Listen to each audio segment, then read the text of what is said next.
Hello everyone, welcome back again, welcome back to another new blog. কেমন আছো সবাই? আশা করছি সবাই ভালো আছে, সুস্থ আছো। তো লাস্ট ভিডিওতে তোমাদের সাথে আমি শেয়ার করেছিলাম যে আমি আমার বাড়ি গিয়েছিলাম। তো এটা ছিল নেক্সট ডে মর্নিং।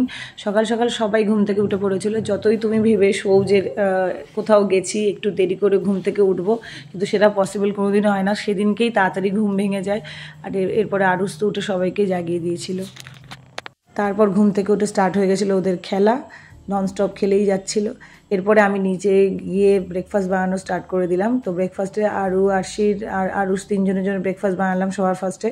তো দুজনের জন্য ছিল সুজি আর আরুর জন্য ছিল ম্যাগি। তো লাস্টে এই ম্যাগিটা খাচ্ছে, এটা আরুর কাছ থেকে নিয়ে খাচ্ছে। সুজি খাওয়া অলরেডি হয়ে গেছিলো ওর। এরপরে আমাদের চা বানিয়ে নিলাম। তো আমি চা খেলাম, বোনের খাওয়া হয়ে গেছিলো। তো এরপরে আমার বোর একটু ওর চুলটা বেঁধে দিচ্ছে আরুষের, আর ওর চুলটা বেশ বড়, তো সেই কারণে সবসময় বেঁধে দিতে হয়, খুলে যায় নইলে। আর ও চুল এখন কাটবে না, ওর মুন্ডান হবে, সেই টাইমে ওর কাটা হবে।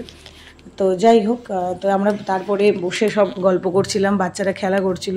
তারপরে দেখো পায়ের ওপর পা তুলে কি সুন্দর বসে বসে ফোন দেখছে। তো এটাতে সব বাচ্চারাই এক্সপার্ট এখন। তো যাই হোক, এরপরে একটু খেলা হলো, আনন্দ হচ্ছিল। দেখো মারপিট শুরু করে দিয়েছে, কে কার কোলে উঠবে, মানে কে আগে কোলে উঠবে। আমার বোন নিচ্ছিল আরু আর শিখে, ওটাও সহ্য হচ্ছিল না, যেটা জেনারেলি বাচ্চাদের সাথে হয়।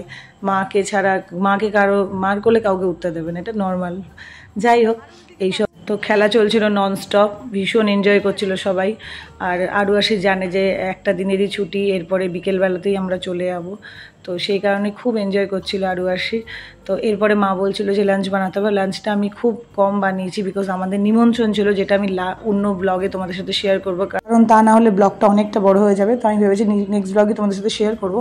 তো এরপরে ডিসাইড করলাম যে কী বানানো হবে। তো ভাবলাম যে পনির বানানোই ভালো, শনিবার আর নিরামিষ হয়, যেহেতু অনেকের বাড়িতেই হয়, জানোই শনিবার দিন নিরামিষ হয়। তো দুজনে ভাবলাম যে পনির নিয়ে আসি। তো এরপরে বোন রেডি হয়ে গেছিলো, আমি রেডি হতে যাবোই, তখন দেখছি যে ব্যায়ামের প্রতিযোগিতা চলছে। তো যাই হোক, আমি রেডি হতে চলে গেলাম। আর এদিকে যখনই কোথাও যাবে, যদি একবার বোন গাড়ি বার করে, তাহলে আরুষ পাগল হয়ে যায়। তো তাই ভাবলো যে আমি একবার এদের তিনজনকে ঘুরিয়ে নিয়ে আসি, তারপর তুই আর আমি বেরিয়ে যাবো। এরপরে আমি চলে গেলাম রেডি হতে, আর ও এদেরকে ঘুরিয়ে তারপর দুজনে মিলে বেরিয়ে পড়লাম। আর বেরিয়ে সোজা চলে গেলাম স্মার্ট পয়েন্টে। পরে গাড়িটাকে সাইড করে রেখে আমরা ভেতরে ঢুকে যাই। গিয়ে দেখলাম আমরাই সবে আসলাম, পুরো ফাঁকা। তো যাই হোক, আমরা ঝটপট জিনিস নেওয়া স্টার্ট করলাম, বিকজ বাচ্চারা বাড়িতে রয়েছে। তো টাইম ওয়েস্ট একদমই করি না আমরা দুজন বেরোলে।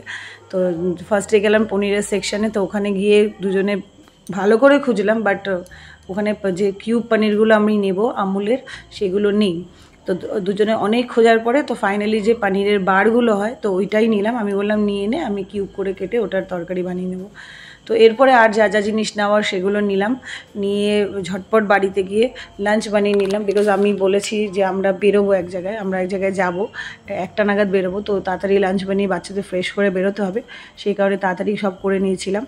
তো আজকের ভিডিওটা আমি এই পর্যন্তই রাখবো, আর এই ভিডিওটা আর বড় করব না, বিকজ নেক্সট ব্লগে তোমাদের সাথে শেয়ার করব বাকিগুলো। তো তারপরে আমি বাড়ি ফিরে এসেছিলাম সেই দিনই বিকেলবেলা। তো পুরোটাই ওই নেক্সট ব্লগে তোমাদের সাথে শেয়ার করবো। এই ভিডিওটা কেমন লাগলো প্লিজ জানিও। ভিডিওটা যদি ভালো লেগে থাকে তো লাইক, শেয়ার, কমেন্টস করো। আর যদি ফেসবুক থেকে দেখো তাহলে পেজটাকে ফলো করে দিও। আর যদি ইউটিউব থেকে দেখো তো please subscribe to my channel. Thank you so much for watching. Good night, bye by.